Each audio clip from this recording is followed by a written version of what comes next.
Welcome to Oyate Today. Oyate in Lakota means people. Brought to you by Native Sun News Today. Hi, welcome to Oyate Today. I'm your host, Richie Richards. Oyate Today is produced by Tim and Jackie Gallego. Tim is an enrolled member of the Oglala Sioux tribe. Our guests tonight are Sunny Red Bear and Nicole Bostnar, and both of them are organizers for the Murdered and Missing Indigenous Women's March happening on February 14th of 2019. Thank you both for being here tonight. Thank you. And I just wanted to mention that Chante Hart is also an organizer for this event. So the three of you ladies are putting this awesome event on for our town. So I thank you both, and Chante as well. So let's jump right in. Sunny, tell us a little bit about yourself, please. So I'm from the Cheyenne River Sioux tribe. I grew up over in Isabel, which is near Timberlake, Eagle Butte area. I am a survivor of childhood sexual abuse as well as sexual assault, homelessness, a lot of things I've survived in my younger years.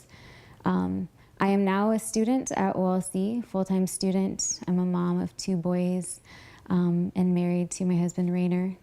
Right now, I just work on a lot of different projects, helping Native women in whatever stage of life that they're in. I also do advocate work.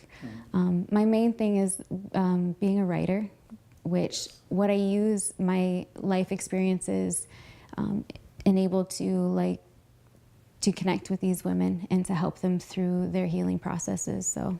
And you do that through your writing? And I do. That's awesome. It's very heavy and emotional writing, but I feel like it needs to be, and we need to talk about issues that are uncomfortable in order to completely heal. Yes, and we can't heal without being heavy and emotional. So thank you for sharing.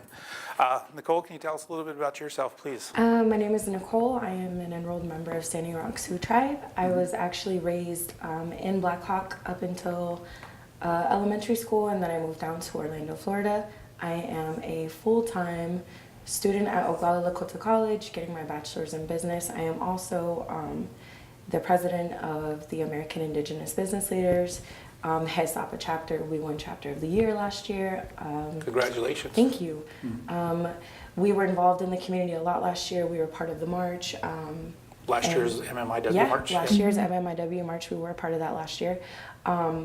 And I am a single mother of 2 boys, ages 14 and 12, who attend North Middle School. We live on the north side. My kids have been raised there. So that's why this issue is so important to me. But yeah. And let's talk about that then.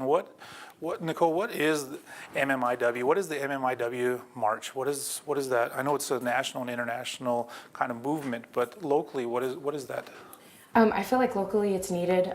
We need a voice for our women who don't have one. I feel like it's an issue that needs to be addressed, and it's something that we don't need to be silent about anymore. Our women, our children, even our men, we need to come together as a community and work on this. And so, Sunny, why is that important? Why is this important that we're having this discussion about murdered and missing Indigenous women? Why is that important for us today? I think it's extremely important to be educated on the things that are happening within our communities. Many times our voices as Native women are silenced, and we're always fighting to be seen. So the march is so important because it creates visibility, and it also allows us to use our voices as Native women and to talk about the issues that we're facing daily. Like, these are not just things that come up randomly. These are things that we consistently and on a regular basis face as Native women, whether it's happening to us or our sisters, our mothers, our cousins, our friends, our grandmothers. And I think that it's so important to be able to voice those concerns in a community so that our community can step in and help us in any way that they want to or are able to, and we can continue to try and create those bridges. Sure. And so, Nicole, how did you get involved, and how did you get involved with this? I know you had mentioned that you marched last year with your group there, but how did you get involved as far as wanting to be a part of that movement? And I know it might have been a personal decision or something personal or interpersonal with your life, but how did you become involved? So I am a domestic violence survivor. I was in an abusive relationship for over 5 years, I decided to leave for my children. I wanted so much more for them. And as boys and as men, I wanted them to know that this is not how women should be treated. Also in 2013, my sister, niece, and nephew were murdered by her husband in Florida. And their bodies have yet to been found. So as a family in the healing process, we really haven't been able to have that, which is why I'm so determined to make this an issue that is known and heard. My sister was from Puerto Rico and her kids were from Puerto Rico. And I feel like because she wasn't that all-American, you know, blonde-haired girl, it wasn't as nationalized as it should have been. You know, I felt like there was a lot of injustice to her and my niece and my nephew. And since then, I've consistently worked for trying to get these voices heard, you know, like we will not be silent anymore. So that's why I became a part of it. I go to school with Chante and Sunny, and when I heard about it, I knew right away that I had to be a part of this. Very much so, and thank you for sharing that. I'm sorry to hear that, definitely. How'd you become involved, Sunny? I know that you've been active in this for some time. So. Yeah. I started marching when I lived in Denver. I was in Denver for close to 7 years, and the energy and the passion that Native women that I felt when I marched was just incredible and life-changing. I went to a few MMIW marches in Denver where we would march downtown 16th Street Mall with our signs, and it's just incredible to... My entire life, I was silenced a lot in my abuse, in my different relationships. And that being said, with not having a voice for so long, when you finally find it, it's, like I said, life-changing. You start understanding the power that you hold within your voice and speaking out on issues that are affecting you, that are going to affect your children. And so it started in Denver, and then I moved here to finish school. And I just realized that we are such a huge part of this community, and we deserve to have an active voice here. And so I wanted to start having marches like we did in Denver. And I knew that if you could change that, that mindset that we need to be silent and we need to just be good citizens. You know, that mindset has to change. You can be proactive in a good, positive way. And so that is why I started getting involved with other people like Nikki and Chante, so we could start organizing together and have creative ways to bring education to our community. Sure. And Nicole, I just kind of want to get this kind of, it's a very personal thing for you and your family. And so what's that like to have somebody missing and murdered and having that void or that empty space in your life? Yeah. And I don't want to, no, it's okay. upset you, but I just kind of want to understand what that's like for somebody going through this personally. There's, nobody likes to lose a family member. It's a hard thing to deal with as is. But I feel like having a funeral, celebrating their lives is a huge process of moving forward. But when you're unable to do that, it's kind of something that's always being held over you. We don't have a place to visit them, we can pray to them and, know that they hear us. But not being able to have that closure is such a toll that it takes on you and it takes on your family, And so do you still have hope then? Honestly, it's been 4.5 years, and he was charged with 2 counts of first-degree murder, 1 count of second-degree murder. So he is in prison. Good. Which gives you that comfort. Okay, he's not out here anymore. He's not going to hurt anybody else. but there's still, you have that missing piece of you when you lose somebody anyways. And when you lose 3 people, when you lose a mother, you know, a wife, a sister, an aunt, and my niece and my nephew who were young, they were 8 and 9 years old, you know. Just leaves an empty space, you know? I'm sure it does. I appreciate you sharing that, and thank you for your strength and your brave. I just appreciate that a lot. So thank you for sharing that with our viewers. We're going to take a break, but we'll learn a little bit more about the Murdered and Missing Indigenous Women's March happening here on February 14th in Rapid City. We'll be back after a short break. Native Sun News has been voted the best weekly newspaper in its class for 2015 by the South Dakota and North Dakota Newspaper Associations. You can find a copy of the Native Sun News at many businesses and vending machines in Rapid City and the surrounding area, and on all 9 reservations. We publish every Wednesday, so advertisers and subscribers can reach our diverse readership by calling 605-721-1266. The Native Sun News covers the other side of the story. You can't predict life's ups and downs. You just give it all you've got to stay on top. But it's easier with a partner like Security First Bank. Since 1898, we've been riding with you through the country's biggest ups and downs. And this is where we'll stay. Security First Bank, a relationship you can count on. Member FDIC.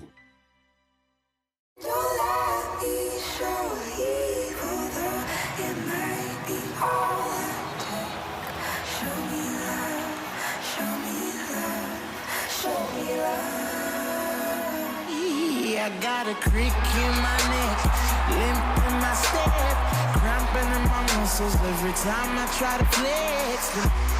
Better than ones get on. Very sad, no more love. All that I could do was remember you. You know I usually say no, but if you throw me love, I'll throw it some more.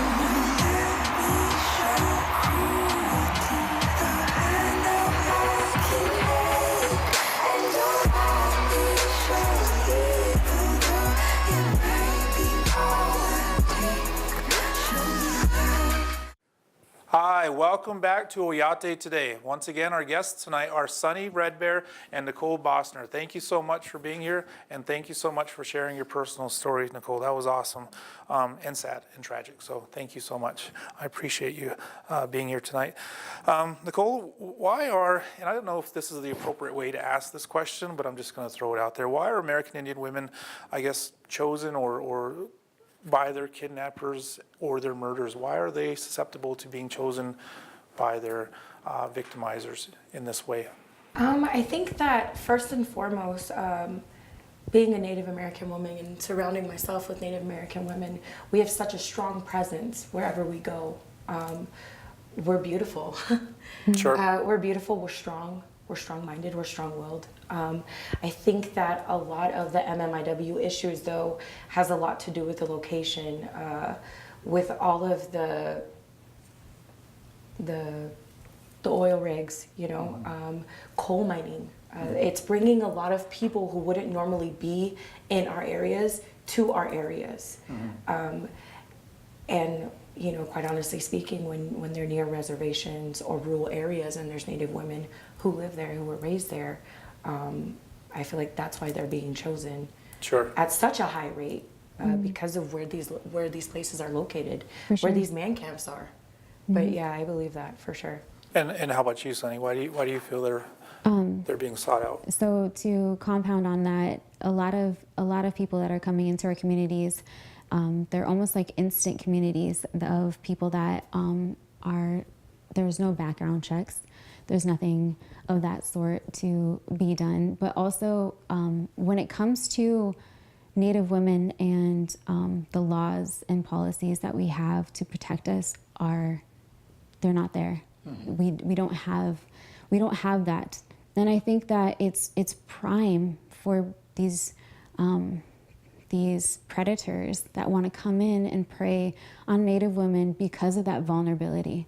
We are so vulnerable in the way of we have nothing protecting us And then when we do report something, then usually what happens is it gets thrown out. It's ruled against the victim, and so many times it's. When you say ruled against the victim, is that victim blaming then? I honestly, I feel like that's what happens, and you're also re-victimizing as that process goes about. When you say, nope, I'm sorry, that didn't happen to you, you're re-victimizing that person, and you're not giving them a chance for justice. And so I just feel like our Native women are very vulnerable. And it's not just our women, it's our children too. And I've heard horrendous stories of the man camps in the oil fields and how we don't have the law enforcement to protect in such a vast area. And so I've heard stories of little girls and little boys being passed around man camps sexually. And there was a very young girl that was found on the dirt road coming from the man camp. She was running away from the man camp completely naked. And I say these things because it's the reality. If you think of your little 5 or 6 year old and you think of them being passed around a man camp, it's unfathomable. And I think that something needs to be done. Yeah, and I appreciate you mentioning that, because if we don't talk about it, if we don't talk about those things in our society that's occurring, then nothing gets done. So I appreciate you mentioning that. Do you think that these cases are being reported? I think that there are cases that are being reported, but just as Sunny mentioned, I feel like a lot of it is being thrown under the rug.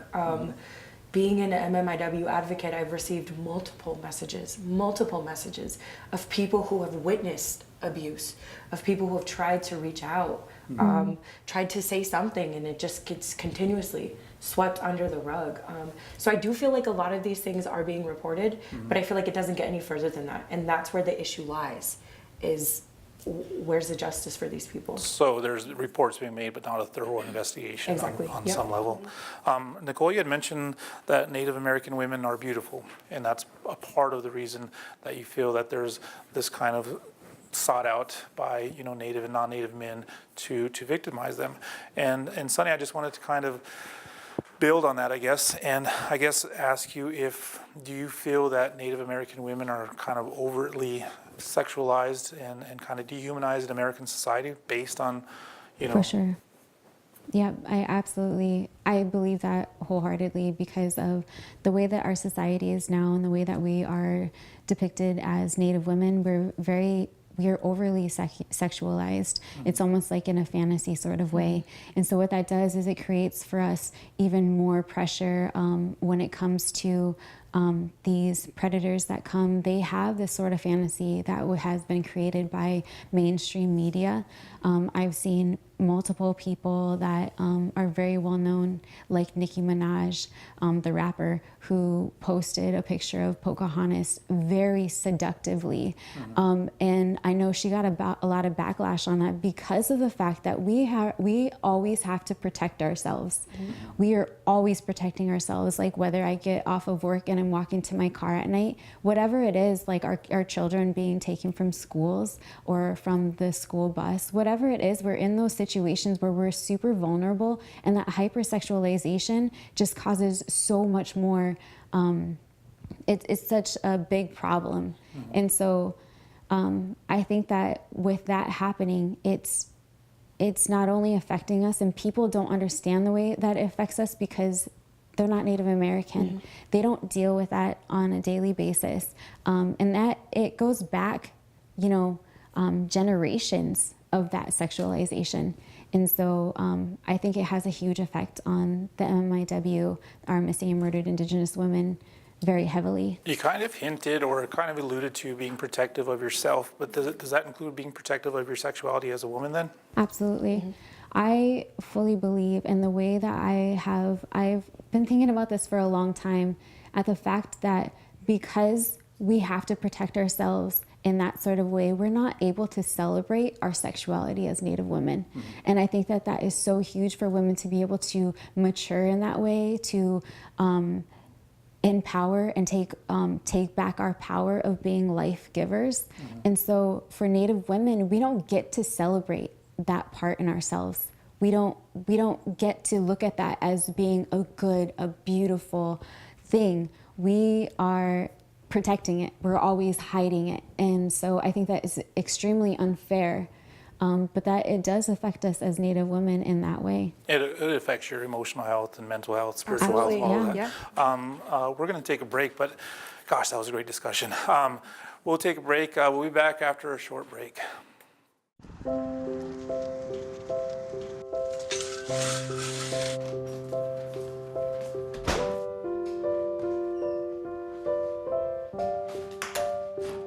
I like to eat apples and bananas.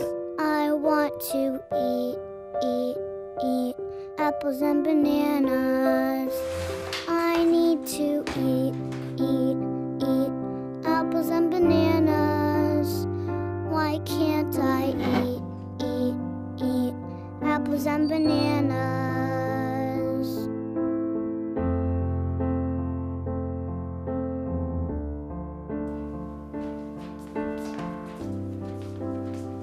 Support the Feeding America nationwide network of food banks to help provide meals to those in need.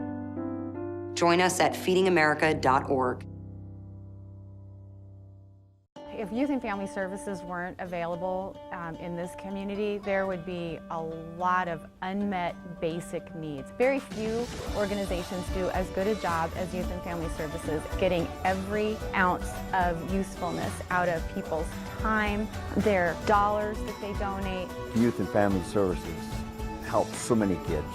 It's a great value to the community. Join me because together we help kids.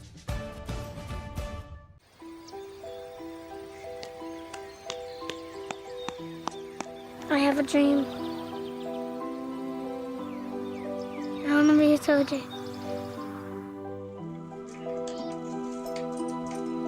I have a dream.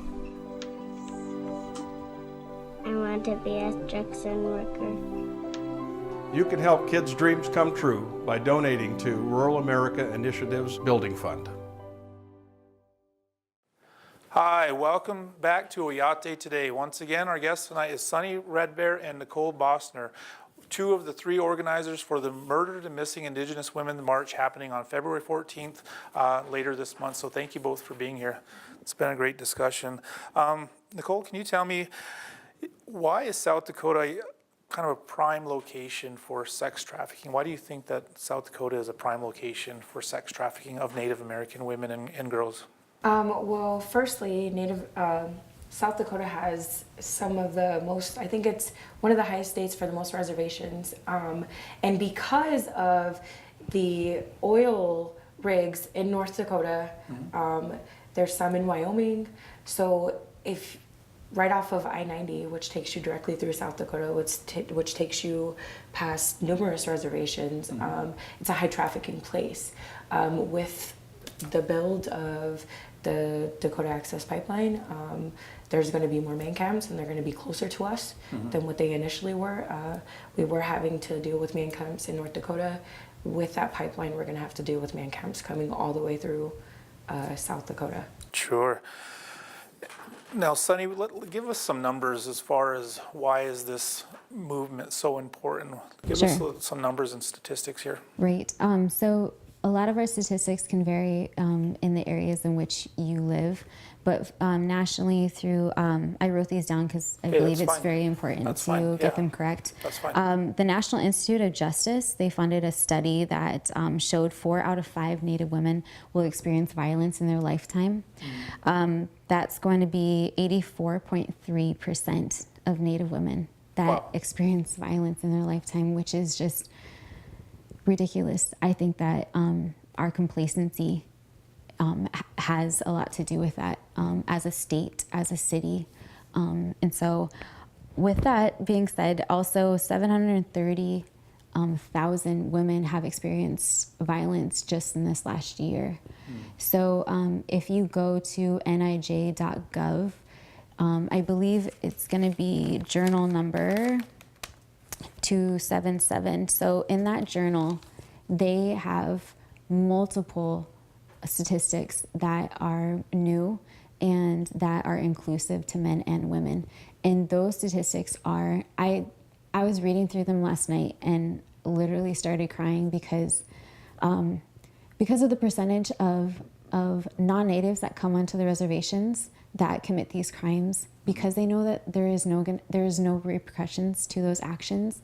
And that is a huge majority and a huge percentage of the violence that happens because of the jurisdictional laws that are in place. So, Thank you for sharing that, by the way. I do appreciate that. And let's talk about the march then. It's happening in approximately 12 days from tonight. And then it's actually, is it a Thursday? I believe so, yeah, it's a February Thursday. 14th? Okay, cool. On St. Valentine's Day. Yeah. Excellent choice. Who's all involved with this march, Nicole, as far as organizations and Organizations wise, just the city of Rapid City, Racing Magpie is actually hosting us for our second year in a row. They've been so great to us. They've had their arms open this entire time. And then just us organizers so far. And so, do you expect a large crowd for this? Absolutely. We're actually expecting a larger crowd than we initially planned. Good. We were only expecting around 100 people, but after creating the event on Facebook, it's kind of blown up. Yeah, Facebook does that. It does. Sunny, what are some of the needs for this as far as what your needs for the next 12 days or so? Yeah, so right now I'm also an ambassador for Native Hope, which is an organization out of Chamberlain. They talk a lot about storytelling heals, and so we have collaborated, and they're going to be helping with our march as well. So we have a few needs as far as we really want to provide T-shirts like these, so that we feel like these are just like walking activism. Like this is a way to use your voice in a different way. So T-shirts are so important to us. We're going to be feeding the community as well. So we are just getting funds for that. And then of course, just asking our community to come out and support us. And we're not talking about just natives. Like this is not just a native issue, because we really believe that we're all connected. We are all in relation to each other. And so if it's affecting us, it's affecting our community as well. So we invite all walks of life to come and support and, create that space for healing. I want to thank you so much for coming on our show tonight. Nicole, thank you for coming on and sharing your story as well. I want to thank our producers, our sponsors. I want to thank Prairie Edge for hosting our show tonight. And please come on down to the Murdered and Missing Indigenous Women's March on February 14th. Thank you and have a good night.